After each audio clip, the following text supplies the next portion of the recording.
Assalamualaikum warahmatullahi wabarakatuh.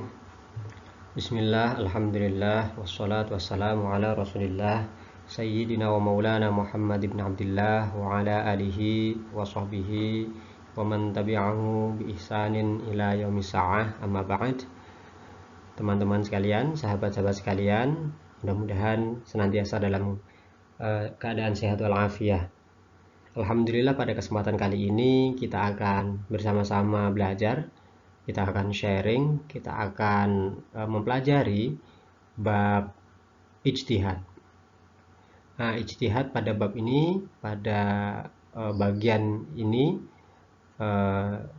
saya fokuskan pada pengertian-pengertian, sebab ijtihad ini penjelasannya lumayan luas begitu ya, lumayan luas, sehingga saya perlu membaginya pada beberapa bagian. Oke, baik, teman-teman sekalian, ijtihad merupakan salah satu bagian penting dalam bangunan ilmu usul fikih. Melalui ijtihad, segala problematika, segala persoalan yang terjadi saat ini dapat ditentukan kejelasan hukumnya. Melalui ijtihad, kita kenal semua, kita sering dengar bahwa Islam adalah sholih likulli zaman wa makan, senantiasa relevan, senantiasa patut, senantiasa luas untuk diterapkan pada setiap waktu, pada setiap tempat, pada setiap kondisi dan situasi.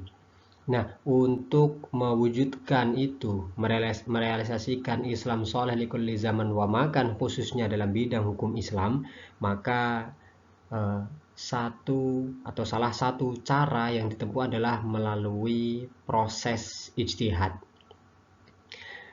Baik, ijtihad kita dapat maknai melalui dua sisi. Yang pertama dari sisi lughawi atau kebahasaan atau etimologi, yang kedua dari sisi istilahi atau istilah, definisi-definisi yang dipaparkan oleh para ulama usul.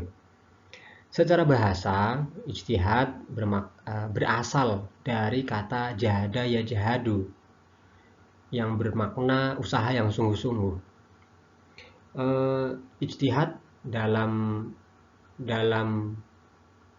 pengertian kebahasaan dapat dimaknai pula dengan al-juhdu, yang bermakna at-thaqah, kesulitan, atau al-jahdu yang bermakna al-masyaqqah, sama, kesulitan juga.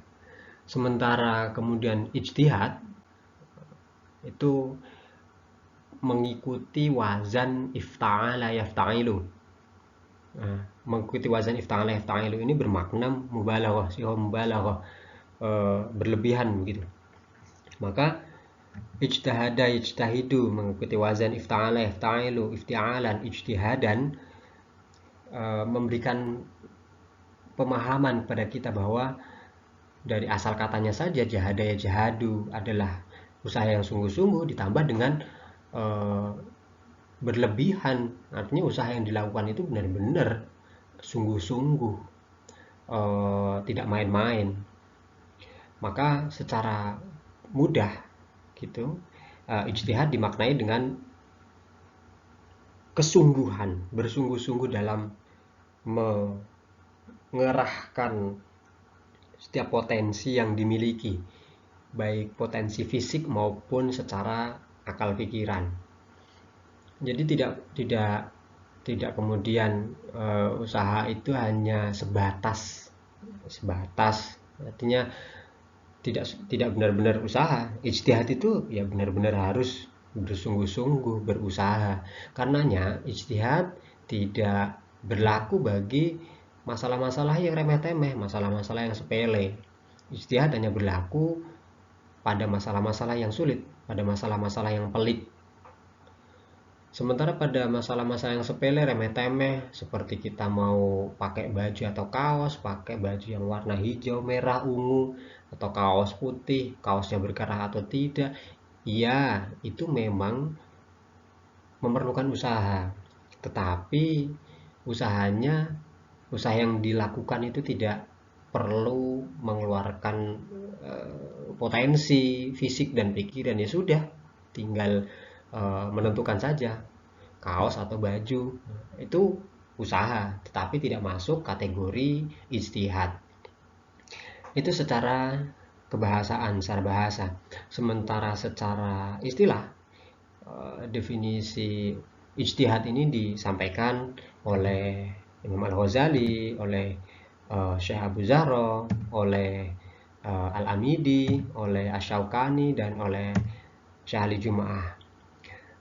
Penjelasan definisi masing-masing tokoh ini yaitu sebagai berikut. Yang pertama itu Badrul Mujtahid fi Thalabil Ilmi bi Ahkami Syariah. Yang kedua Badrul Faqih Us'atan fi Istinbatil Ahkam Al-Amaliyah min Adillatiha Tafsiliyah. Definisi yang pertama disampaikan oleh Imam Al-Ghazali.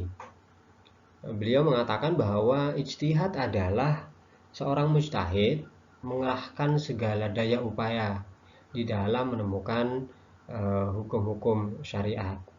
Sementara definisi yang kedua disampaikan oleh Syekh Abu Zahra, yaitu usaha yang sungguh-sungguh yang dilakukan oleh seorang faqih di dalam apa? Di dalam istinbatil ahkam al-amaliyah, di dalam mengeluarkan hukum, dalam menetapkan hukum yang bersifat amali. Dikeluarkan dari mana? Dari dalil-dalilnya yang terperinci. Oke, dari kedua definisi tersebut ada sedikit redaksi yang berbeda, yaitu mengenai mujtahid dan faqih, gitu ya. Mujtahid adalah seorang yang melakukan ijtihad, sementara faqih adalah pakar, ahli dalam bidang hukum Islam. Faqih itu jamaknya fuqaha. Jadi orang yang ahli, orang yang expert di dalam atau di bidang hukum Islam, di dalam fikih, gitu ya. Sementara yang ketiga disampaikan oleh siapa? Al-Amidi. Beliau mengatakan bahwa ijtihad adalah pengerahan segala kemampuan, gitu ya, pengerahan segala kemampuan untuk mencari hukum-hukum syara yang bersifat dhanni, gitu. Yang bersifat dhanni, dhan itu dugaan, belum jelas, belum pasti, sampai mereka para pelaku ijtihad itu tidak mampu berusaha lebih dari yang telah ia upayakan. Artinya bahwa usaha yang dilakukan itu benar-benar serius dan sudah sampai level mentok. Dia tidak bisa berusaha lebih dari itu pada kasus-kasus, pada hukum yang masih bersifat dugaan yang belum jelas, gitu. Sementara yang terakhir disampaikan oleh Imam Asy-Syaukani. Imam Asy-Syaukani menyatakan bahwa ijtihad adalah badlul was'i fi naili hukmin syar'iyyin 'amaliyyin bi thariqatil istinbat. Bahwa ijtihad adalah pencurahan segenap kemampuan untuk memperoleh hukum syara atau hukum syariat yang bersifat amali, bersifat operasional dengan metode istinbat. Istinbat itu tadi adalah istikhrajul hukum, mengeluarkan hukum. Artinya bahwa dari beberapa definisi ini ada sedikit perbedaan redaksi, tetapi pada intinya adalah sama, keseriusan, usaha yang serius di dalam menetapkan hukum Islam dengan cara istinbat, gitu ya. Nah, kesamaan-kesamaan itu kemudian memunculkan beberapa fokus, beberapa perhatian dan titik tekan yang dapat saya ambil ada 4 minimal ya, bahwa di dalam pengertian ijtihad tersebut mengandung unsur usaha yang sungguh-sungguh, bukan main-main, bukan remeh-temeh, bukan senda gurau, tetapi benar-benar sungguh-sungguh mencerahkan segenap kemampuan yang dia punya, fisik, pikiran. Nah, usaha yang dilakukan sungguh-sungguh itu dilakukan oleh seorang yang ahli. Oke, dalam redaksi Imam Al-Ghazali disebut dengan mujtahid, sementara di dalam redaksi yang digunakan oleh Asy-Syaukani maupun Syekh Abu Zahra menggunakan redaksi Al-Faqih. Artinya bahwa ijtihad itu dilakukan oleh orang yang pakar di bidangnya. Orang awam, orang yang tidak memenuhi syarat-syarat mujtahid, nanti insya Allah akan saya sampaikan pada slide selanjutnya atau bagian selanjutnya, tidak berhak melakukan ijtihad. Ijtihad sekali lagi hanya boleh dilakukan oleh seorang yang pakar, seorang yang ahli.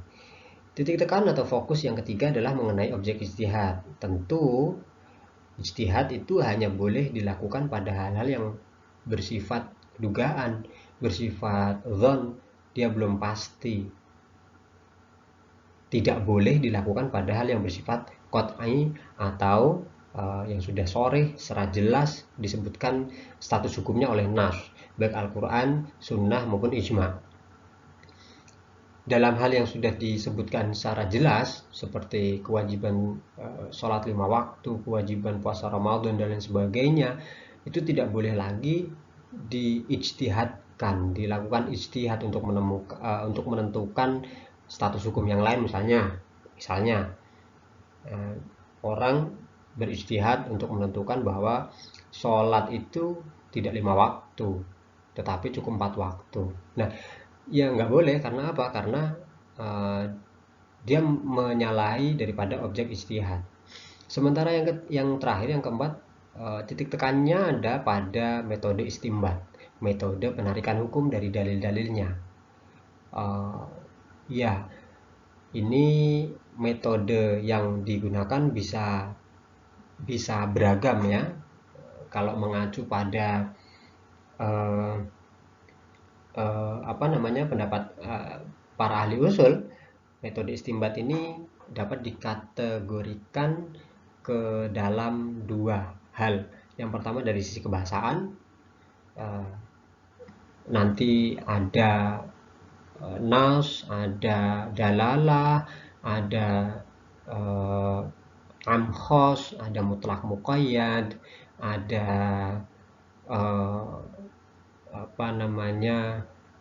nasikh mansukh dan lain sebagainya yang berhubungan dari sisi kebahasaan. Sementara hal lain yaitu dari sisi maqasid syariah atau tujuan inti pengundangan hukum Islam, yaitu kemaslahatan. Nah, titik tekan ini menjadi penting untuk kita ketahui bersama bahwa ijtihad bukan perkara yang remeh-temeh, perkara yang bisa dilakukan oleh sembarang orang, boleh dilakukan pada semua bidang dan tentu mengikuti metode-metode istimbat yang berlaku. Gitu. Sementara terkait dasar hukum, objek ijtihad, tujuan ijtihad, syarat mujtahid, hukum berijtihad dan seterusnya, insya Allah akan saya sampaikan pada bagian-bagian yang lain. Demikian mengenai pengertian ijtihad, definisi ijtihad baik secara bahasa maupun secara istilah yang disampaikan oleh para ulama, sehingga menambah wawasan kita, memberikan pemahaman kepada kita yang lebih baik. Demikian, wallahu yuwaffiquna ila ma yuhibbu wa yardah. Wassalamualaikum warahmatullahi wabarakatuh.